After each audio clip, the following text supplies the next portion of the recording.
Сайн байцгаана уу? Та бүхэндээ лаборатори 8 дугаар сургуулийн 10-р ангийн сурагчдын гаргасан уриалгыг танилцуулъя. Тав тархлын 20 цэгтээ байгаа энүүд 10-р ангийн сурагчид хичээлээс гадуур үйл ажиллагааны хүрээнд эерэг хандлагыг эргээр түгээ уриалга гаргаж түүнийхээ дагуу хүн байхын утга учирыг шингээсэн сургамж дүгнүүдийг цээжлэн тэдгээрээ даган мөрдөж хүн байх болон эерэг зан чанар, эерэг хандлага эзэмшихэд суралцж байна. Энэхүү ажлын хүрээнд манай хамт олон 3 баг болон ажилласан байгаа. Бидний даган мөрдөж чийжж байгаа сургамж дүгнүүдийг монгол бичиг рүү хөрвүүлэн бичиж зурсан ариун нагийн нандин эрдэнэ англи монгол руу бичиж хөрвүүлсэн ариун болдын эгчин англиар бичиж зурсан үлзий өрөнгийн төл. За та бүхэн бидний дагаж мөрдөж байгаа сургамж дүгнүүдтэй танилцсан уу?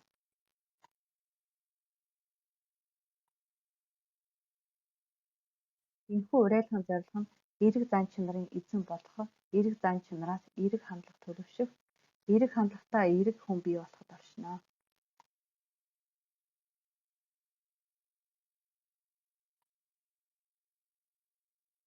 Ангийн багшийн хувьд хүн бай, эерэг бай гэсэн хоосон уриалгад биш, өөрийн сурагчдаа яхан ч болов эерэг зөв зан чанар дадал хэвшил олгоход анхаарч ажиллахыг зорддог.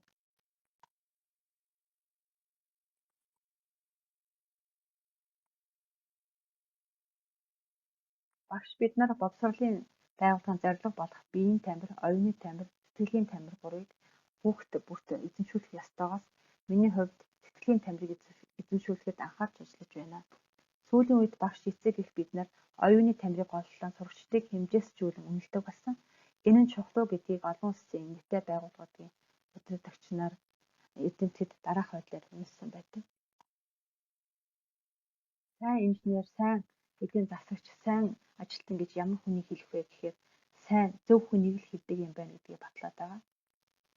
Энэ нь юу гэсэн үг вэ гэхээр сайн хүн болж түвшээгүй хүн 2-3 их сургуулийн дипломтой байгаад яах вэ гэдгийг харуулсан байгаа юм аа.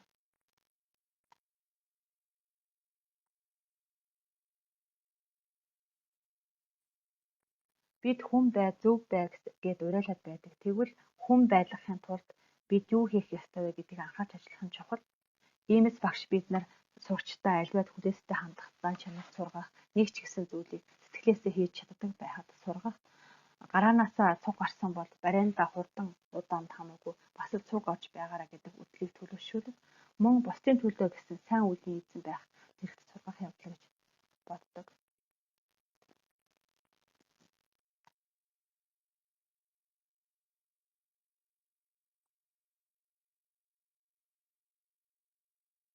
Бид 9-р ангида ТV хичээлд миний оролцоо сэдвүүд видео бичлэгийн уралдаан мөн халдварт цар тахлаас сэргийлсэн сэдвүүд гар зураг болон зохион бичлэгийн цахим хурдаануудыг зохион байгуулж гарсан шалгарсан бүтээлүүдээ та бүхэнтэй танилцуулж байсан.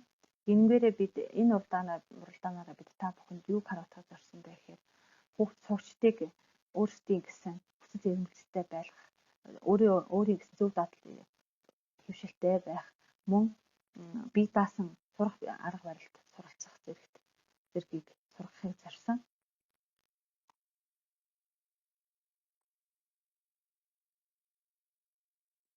Мөн бид нар эцэг эхчүүдтэйгээ хамтран бие гэр бүлтэйгээ сэдвүүтэй видео бичлэгийн уралдаанд оролцсон. Мөн үүнд манай эцэгчүүд маш сайн оролцсон байгаа. Тэгээд үүнээс шалгарсан бүтээлээ бас та бүхэндээ танилцуулж байсан. Үүгээрээ бид юуг харуулахыг зорьсон бэ гэхээр 20 цэрийн үед сурагчид гэр бүлтэйгээ ээж аавтайгаа хамтдаа юу хийж сурч болох, цагийг хэрхэн үр бүтээлтэй өнгөрөх, эцэг эхээсээ юуг сурч болох, тэднээс ямар зан чанарыг өөртөө төлөвшүүлэх зэрэгт анхаарахыг зорьсон байгаа.